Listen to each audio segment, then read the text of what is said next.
Welcome to Tenor Tech, where I solve the problems you didn't even know you had. You begin by verifying you have a fused 12V power source and a safe workspace. This prevents blown fuses and shorts.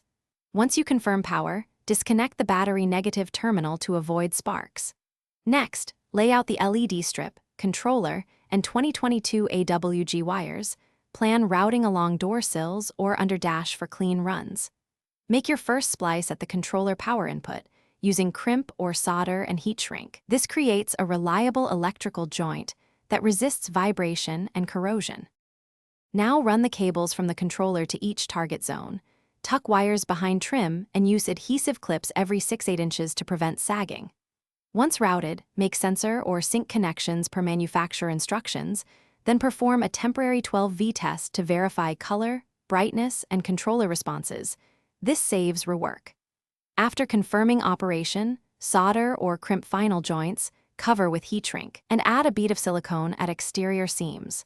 This secures connections and prevents oxidation from humidity or road spray. Reattach the battery negative and run a full system test. Cycle colors, brightness, and any motion effects to ensure consistent behavior. If you see dim zones or flicker, inspect for loose grounds, reverse polarity, or voltage drop over long runs. Measure voltage at the LED strip while operating to confirm you have a steady 12V under load. If an effect fails, swap the controller to confirm whether the strip or controller is at fault. Make adjustments, then resecure trim, and enjoy your finished ambient lighting.